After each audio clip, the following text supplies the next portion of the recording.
Assalamualaikum warahmatullahi wabarakatuh. Selamat datang kembali di video pembelajaran matematika wajib kelas 12 semester 1. Nah, di episode sebelumnya kalian sudah belajar tentang beberapa definisi penting terkait dengan statistika. Ada beberapa kata kunci yang harus kalian pahami sebelum belajar lebih lanjut tentang statistika ini. Nah, di episode sekarang atau di episode kali ini kita akan belajar mengenai cara penyajian data. Nah, bisa dilihat di sini, ini ada beberapa data yang disajikan dalam bentuk aneh di sini nih, lihat. Di sini ada batang, ada lingkaran, dan di sini juga di sini ada diagram garis. Nah, oke, kita lanjutkan saja ke pembahasannya. Nah, pembahasan keempat di sini, episode keempat itu adalah pembahasan tentang penyajian data. Nah, di awal tadi sudah saya sebutkan ada beberapa contoh dari penyajian data itu. Nah, sedangkan penyajian data itu terbagi kepada dua. Yang pertama, penyajian data secara tabel, yang kedua dengan secara diagram. Nah, diagram juga dibagi lagi kepada 4. Yang pertama diagram garis, yang kedua diagram batang, yang ketiga diagram lingkaran, dan yang keempat adalah histogram. Nah, bagaimana penjelasannya? Kita ikuti sampai selesai. Nah, untuk pembagian atau penyajian data yang tipe diagram pertama itu adalah diagram garis. Nah, diagram garis ini cocok digunakan untuk menyajikan perkembangan data yang kontinu. Kontinu maksud di sini adalah grafiknya itu tidak putus-putus, menyambung. Nah, contohnya seperti ini, seperti tingkat suhu, indeks penularan COVID-19, omset penjualan barang, dan pergerakan matahari setiap tahun. Nah, ciri-ciri dari diagram garis ini selain ya dia menggunakan garis, ada di sini disebutnya sumbu X atau garis horizontal, garis mendatar ya. Itu menyatakan perkembangan data biasanya dalam satuan waktu.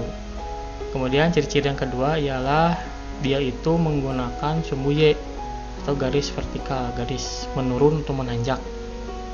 Yaitu menyatakan frekuensi atau banyaknya data yang dimaksud. Nah, kita lihat di contoh yang pertama. Hasil penjualan odading pada warung Mang Oleh. Nah, ini di hasil penjualannya itu disajikan dalam bentuk tabel. Tabel di sini menunjukkan kolom pertama yang ini, kolom bulan, yang kedua kolom jumlah. Ini menunjukkan banyaknya kilogram yang dijual.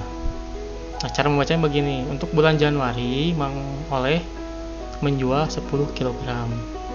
Untuk bulan Februari menjual 15 kg dan seterusnya. Ini menunjukkan contoh dari tabel ya, penyajian data secara tabel. Nah, kita kan buat diagram garisnya. Diagram garisnya adalah yang ini nih. Kita lihat di sini garis vertikal tuh ini, sumbu Y itu ini yang menunjukkan frekuensi. Sedangkan ini merupakan sumbu X atau garis horizontal yang menyatakan perkembangan data ya tiap bulan di sini.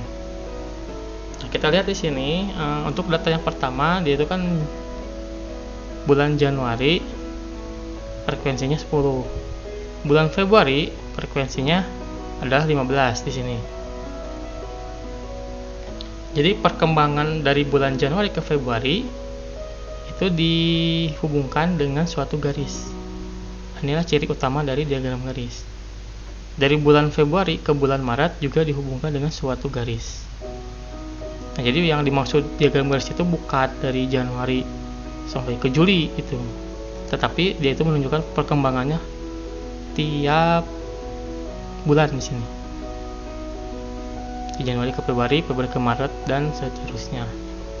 Nah, keunggulan dari diagram garis ini kita bisa melihat perkembangan secara langsung. Nah, ketika kita melihat pertama kali diagram garis ini, dia menunjukkan adanya grafik naik di sini. Dan ketika bulan April dan Mei dia menunjukkan garis turun, artinya dia penjualannya turun. Tapi ketika di Mei sampai Juni dia menunjukkan pergerakan yang naik lagi. Nah, perbedaannya kalau di diagram atau tabel hanya menunjukkan angka-angka gitu kan, kita tidak bisa melihat perkembangan datanya setiap bulan dan harus diperhatikan lebih lanjut lagi kalau ingin mengetahui perkembangannya. Tapi kalau dengan diagram garis secara kasat mata kita bisa melihat perkembangannya per bulan. Meskipun untuk pembacaan angkanya itu agak rumit ya. Misalkan di sini bulan Maret, kita tarik ke atas, bertitik di sini, berarti dia bulan Maretnya adalah 30. Jadi ini hanya menunjukkan perkembangannya. Sedangkan tabel untuk menunjukkan angkanya. Nah, itulah diagram garis. Nah, kita lanjut ke diagram yang kedua, yaitu diagram batang. Nah, diagram batang ini pada dasarnya sama dengan diagram garis, tetapi unsur yang digunakan adalah batang-batang yang panjangnya menunjukkan jumlah data setiap objek. Ciri-cirinya sama, sumbu X-nya garis horizontal menunjukkan frekuensi, sumbu Y-nya juga menunjukkan sumbu X-nya menunjukkan perkembangan data, dan sumbu Y-nya menyatakan frekuensi. Nah, kita lihat di contoh yang kedua. Contoh 2, data korban kecelakaan di Jalan Ciganitri. Nah, datanya disajikan dalam bentuk tabel. Kolom pertama menunjukkan tahun, kolom kedua menunjukkan banyaknya korban. Nah, cara membacanya begini, di tahun 2012 ada korban 10 orang, tahun 2013 ada korban 20 orang, dan seterusnya. Kita buatkan diagram batangnya. Nah, diagram batangnya adalah seperti ini. Agak mirip ya dengan diagram garis, tetapi dia itu menggunakan batang di sini. Untuk tahun 2012 batangnya ini dia menunjukkan panjangnya itu adalah 10. Berarti dia menunjukkan banyaknya data adalah 10. Di sini untuk batang 2013, 2014, 2015 dan 2016. Gitu. Jadi lebih mudah untuk membaca data seperti ini. Kita lanjut ke diagram yang ketiga. Nah, diagram yang ketiga itu adalah diagram lingkaran. Diagram lingkaran adalah penyajian data yang menggunakan sektor-sektor juring ya dari sebuah lingkaran. Nah, diagram ini digunakan untuk menunjukkan perbandingan antar objek dengan objek atau dengan keseluruhan sampel. Nah, jadi untuk diagram lingkaran ini dia menggunakan sebuah lingkaran kemudian dibagi-bagi per juring. Nah, untuk diagram juga untuk lingkaran dia menggunakan bisa menggunakan persen atau menggunakan derajat. Nah, satu lingkaran itu kan derajatnya itu ada 360 derajat. Dia menggunakan sudut ya. Nah, kita lihat saja contoh yang ketiga. Data santri kelas 12 yang mengikuti uji kompetensi. Nah, kolom yang pertama itu menunjukkan kelas 12 IPA, IPS 1, IPS 2, dan kelas agama. Kolom yang kedua menunjukkan banyaknya santri yang mengikuti uji kompetensi. Ini datanya. Nah, untuk mengubahnya ke dalam bentuk diagram lingkaran, kita buatkan lingkarannya seperti ini. Nah, kemudian untuk datanya itu misalkan 17 di sini ya. Berarti keseluruhan datanya itu dibagi atau 17-nya itu dibandingkan dengan keseluruhan data. Keseluruhan data di sini banyaknya data sampel. Kita lihat banyaknya data di sini adalah sebanyak 65 orang. Berarti 17 dibagi 65 itu menunjukkan banyaknya kelas agama. Ya, seperti itu contohnya untuk diagram lingkaran. Kita lanjut ke diagram yang terakhir, yaitu histogram. Histogram adalah penyajian data yang dikelompokkan menurut distribusi frekuensi. Maksudnya begini, untuk penyajian data histogram ini sama seperti diagram batang, tetapi datanya itu dikelompokkan dikelompokkan menurut distribusi frekuensi atau banyaknya data yang ada di kelompok itu.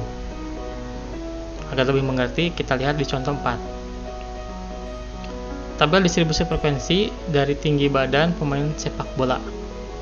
Kita lihat di sini. Di sini kan ada baris ya. Baris yang pertama itu isinya adalah tinggi 160 cm sampai 164. Ini namanya dikelompokkan ya. Kelompok 1 160 sampai 164. Nah, kelompok ini khusus di statistika itu dibacanya kelas.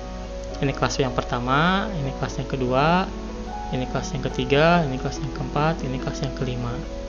Kemudian di baris yang kedua ada yang namanya frekuensi. Frekuensi itu menunjukkan banyaknya data sampel. Nah, di kelas yang pertama banyaknya data ada 2 orang. Di kelas kedua 7 orang, di kelas ketiga 10 orang, kelas keempat 8 orang, kelas kelima 3 orang. Kemudian dijumlahkan, berarti total banyaknya data adalah 30.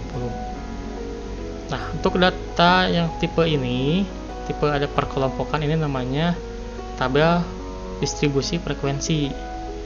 Nah, bagaimana untuk mengubah ke dalam bentuk histogramnya? Nah, kita lihat di sini sebelah kanan.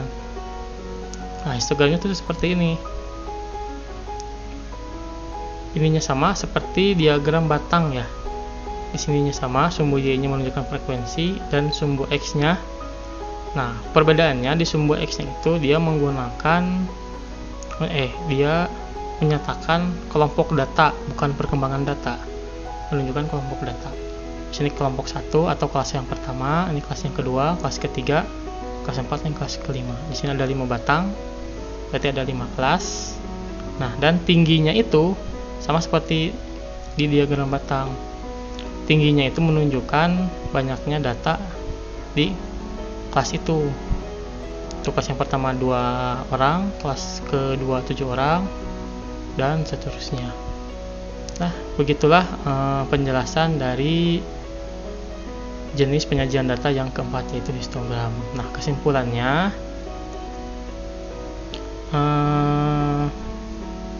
penyajian data itu terbagi kepada 4 ya. Terbagi kepada 2, yaitu tabel dan diagram. Nah, diagram itu juga terbagi lagi menjadi 4, yaitu diagram garis, diagram bidang, diagram batang, diagram lingkaran, dan yang terakhir adalah histogram. Begitulah penjelasan dari bab tentang penyajian data. Nah, sebelum ditutup, kita berpantun dahulu. Ikan hiu makan tomat, selamat belajar sampai tamat. Mudah-mudahan bermanfaat. Terima kasih sudah menyaksikan, dan selamat belajar. Assalamualaikum warahmatullahi wabarakatuh.